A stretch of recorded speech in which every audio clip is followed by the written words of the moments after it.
సాహితీ yoga 30 days weight loss online class లో join అవ్వండి. మీ అధిక బరువు తగ్గించుకోండి. అమ్మ నమస్తే. నమస్తే అమ్మా జయలక్ష్మి. అమ్మా మనము ఇంట్లో ఏ వస్తువు ఎక్కడ పెట్టాలో అక్కడే ఉంటే మంచిది అంటారు, అంటే బాగుంటుంది అంటారు.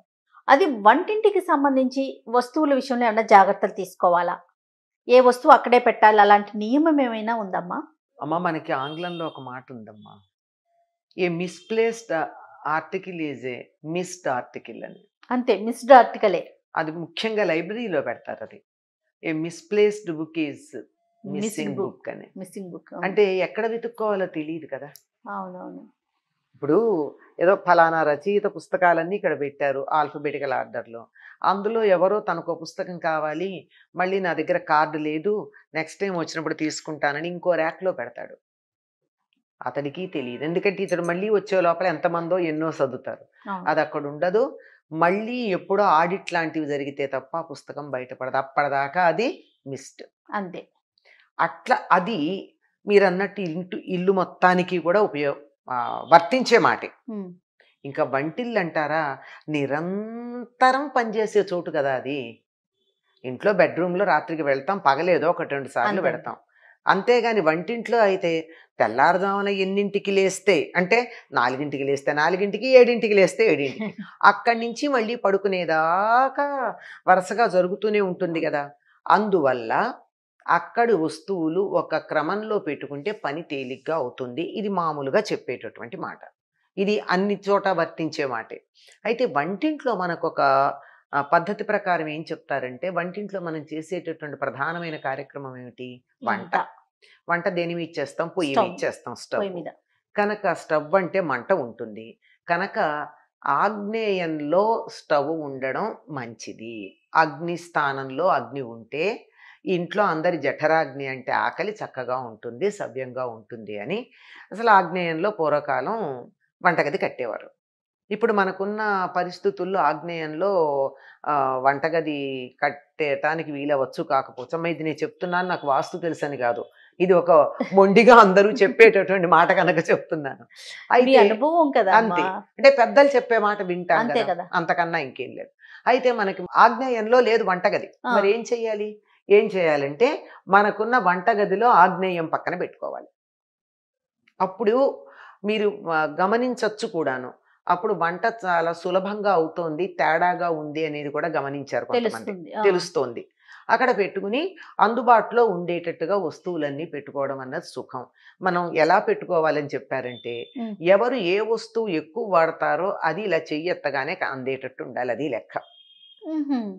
ఒకప్పుడైతే వంటకి బియ్యం అయితే అలా పెట్టుకోలేరు కదా, అందుబాటులో ఉండేటట్టు అది ఒక పక్కన దూరంగానే పెడతారు. ఆ గిన్నెలో పోసుకుని రెడీగా పెట్టుకుంటాం.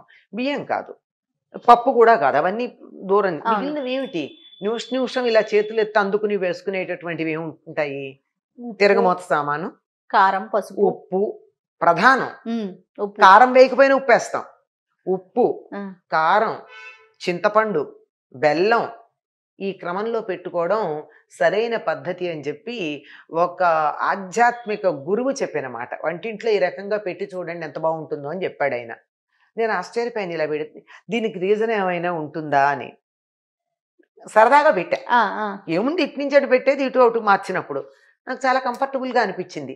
ఉప్పు అన్నింట్లోనూ వేస్తాం, ఒక తీపి పదార్థాల్లో తప్ప. అవును. ఉప్పు తర్వాత మనం తరచుగా వాడేది ఏమిటంటే, ఉప్పుకు దగ్గర సంబంధం ఉన్నటువంటిది చింతపండు, కారం కన్నా కూడా. ఇప్పుడు ముద్దపప్పు చారు చేసుకుని వెళ్ళిపోయే పరిస్థితులు కూడా చాలా సందర్భాల్లో ఉంటాయి మనకి. కనుక పప్పులోనూ వేస్తాం, చారులో వేసేది ఏమిటి? ఉప్పుతో పాటుగా చింతపండు వేస్తాం. నేను ఆ లాజిక్ తర్వాత ఆలోచించి ఆయన ఎందుకు చెప్పాడా అని. ఆ తర్వాత ఇక బెల్లము, కారము, ఇతరమైనటువంటి మసాలాలు. మీరు పసుపు అన్నారు, పసుపు ఎక్కడ ఉంటుంది? తప్పనిసరిగా పోపులో పెట్లో ఉంటుంది, తిరగమూతల డబ్బాలో ఉంటుంది. కనుక తిరగమూతల డబ్బా, చింతపండు, కారము, బెల్లము ఇవి ప్రధానంగా వాడేటటువంటి పదార్థాలు. మసాలాలు అంటారు, ఒక్కొక్కళ్ళు ఒక్కొక్కటి వాడతారు. వంటలు చేసుకునే పద్ధతిని బట్టి, ప్రాంతాలను బట్టి, రకరకాల అలవాట్లను బట్టి వేరే రకాల మసాలాలు ఎన్నైనా వాడినా ఇవి బేసిక్గా వాడేవి కదా. ఈ 4 అందుబాటులో పెట్టుకుని మిగిలినవన్నీ మీ ప్రయారిటీ బట్టి మీరు పెట్టుకోండి. ఈ మధ్యలో మీరు టీవీ ఛానల్స్ చూసినా ఎక్కడ చూసినా వంటలు అనగానే కనపడేది అల్లం వెల్లి పేస్ట్. ఈ అల్లం వెల్లి పేస్ట్ అందుబాటులో పెట్టుకోండి. అది అది తీసుకునేవాళ్ళు. అందరూ అది వాడరు కదా. అవునవును. వాడేవాళ్ళు ఏం వాడతారు? అది వాడని వాళ్ళు ధనియాలు వాడుకుంటారు, ఇంకోటి ఏదో వాడతారు. మీరు ఏది వాడతారో మీరు తరచుగా మీ దానికి అందుబాటులో పెట్టుకుంటే వంట సులభంగా అవుతుంది. ప్రధానంగా పొయ్యి మాత్రం ఆగ్నేయంలో పెట్టుకుని ఇటు ఆగ్నేయం పెట్టుకున్నారనుకోండి, ఇటు ఆగ్నేయం అనుకుందాం కాసేపు, ఇటు తూర్పు అవుతుంది, ఇటు పక్క ఏమవుతుంది, ఈశాన్యం అవుతుంది. కనుక సింక్ ఇటు పక్క పెట్టుకుంటే నీళ్లు పెడుతూ ఉంటాయి. ఎడం చేతి పక్క మీకు ఎప్పుడు వంట సూర్యుని చూస్తూ చేయాలన్నారు. అంటే సౌరశక్తి వంట చేస్తున్నటువంటి వాళ్ళకి ఆ ఎదురుగా ఉన్నటువంటి వంట పదార్థాల్లోనూ పడుతుంది. ఒక కిటికీ లాంటిది ఉంటే మరీ మంచిది. అలా చేసుకున్నప్పుడు ఎడం చేతి పక్క సింక్ ఉంటుంది, కడిగేవన్నీ ఇందులో వేసుకోవచ్చు. నీళ్లు ప్రవహిస్తూ ఉంటాయి కనుక ఈశాన్యం వైపు నీళ్లున్న పద్ధతి వచ్చింది. ఇటు పక్క ఆగ్నేయంలో పొయ్యి పెట్టుకున్న పద్ధతి అయింది. తూర్పుకు తీరు వంట చేసుకున్నట్టు అయింది. ఇక డబ్బాలన్నీ మీరు అన్నట్లుగా మన వీలు వెంబడి మనం వాడే వీలుని బట్టి పెట్టుకోవాలి. ఇవి మాత్రం తప్పనిసరిగా అందరూ వాడేది కదా. అవునమ్మా. ఉప్పు లేదే వంట ఏముందమ్మా. అంచేత ఉప్పు ఇలా చెయ్యి ఎత్తితే అందేట్టు. ఇదంతా ఐడియలిస్టిక్ గా చెప్పా. అసలు కానీ ప్రాక్టికల్కి వచ్చేప్పటికి ఏమవుతుందో తెలుసా?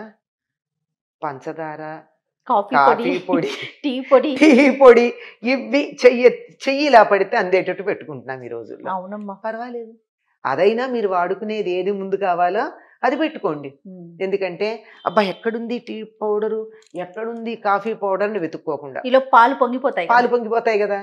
అందుకని పాల వంక చూస్తూ చెయ్యి ఇట్లా, అందులో ఇప్పుడు నిలబడిన వంటలే కదా, ఇలా చెయ్యి పెట్టి పాల దగ్గర స్టవ్ ఇలా తిప్పుతూ అందుకుంటే అందేటట్టు ఉండాలి.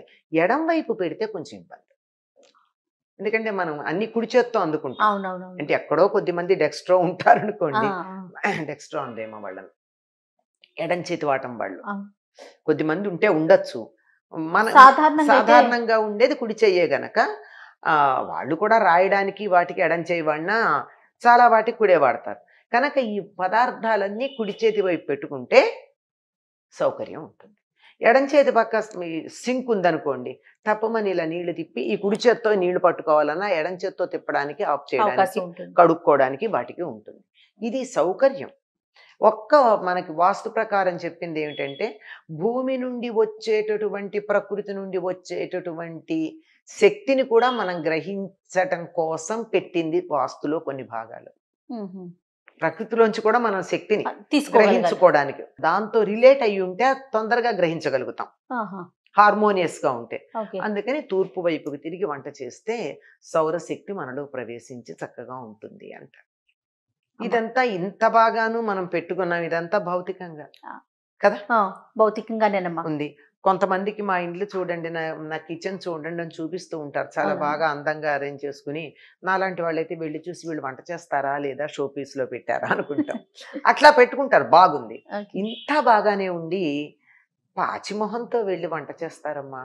పాచిమొహంతో అంటే నేను చాలా మందిని గమనించింది ఏంటంటే, నిద్ర లేవంగానే ముందు వంటింట్లోకి వెళ్ళి 2 స్టవ్లు వెలిగించి, ఒక దాని మీద నీళ్లు డికాక్షన్కో టీకో, రెండో దాని మీద పాలు పెట్టి అప్పుడు వచ్చి బ్రష్ చేసుకుని, ఈ లోపల బ్రష్ చేసుకెళ్లే లోపల అయితే టీ తాగి వంట అంతా చేసి అప్పుడు స్నానం చేస్తారు. అవునమ్మా. అది ఇదొకటి జాగ్రత్త పడితే వంటిల్లు కాస్త అటు ఇటుగా ఉన్నా పర్వాలేదేమో అనిపిస్తుంది. ఎందుకంటే మనం నిద్రపోయేటప్పుడు మన శరీరంలో మెటాబాలిక్ యాక్టివిటీ ఎక్కువ ఉండి అన్ని రకాల మాలిన్యాలు బయటకు వస్తాయి.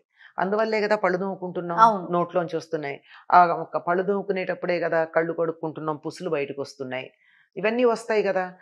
ఒక స్నానం చేద్దాం అనుకోండి, తర్వాత చేస్తున్నారు అది, స్నానం చేస్తున్నప్పుడు ముక్కుల్లో నుంచి అన్ని వస్తాయి, పక్కులు అవి కూడా క్లీన్ చేసుకుంటాం, అంతే కదా. పిల్లలకైతే చెవులు కూడా క్లీన్ చేస్తాం. అంటే శరీరంలో ఉండేటటువంటి అన్ని ద్వారాల్లో నుంచి మలాలు బయటకు వస్తున్నాయి. మనం ఒక ప్రధానమైనటువంటి 1-2 గురించి ఆలోచిస్తున్నాం కానీ మిగిలిన అవయవాల గురించి, ప్రతి రోమకూపం నుంచి బయటకు వచ్చేటటువంటి మాలిన్యాన్ని ఆలోచించట్లేదు. అది కూడా లేకుండా వెళ్ళి గనక చేసుకున్నట్టయితే ఇంకా బాగుంటుందమ్మా.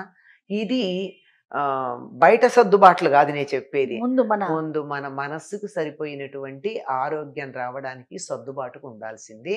కొంచెం కోపమే వస్తుంది ఈ మాట నేను చెప్తే, పర్వాలేదు, కోపం తెచ్చుకోండి, ఏం చేద్దాం, సత్యం చెప్పాను, పాటిస్తే మంచిది, మంచి పాటించకపోతే మాటలు ఎప్పుడు కూడా నేను పాటించకపోతే నేనేం అనను కదా, ఇది మంచిదని చెప్పా.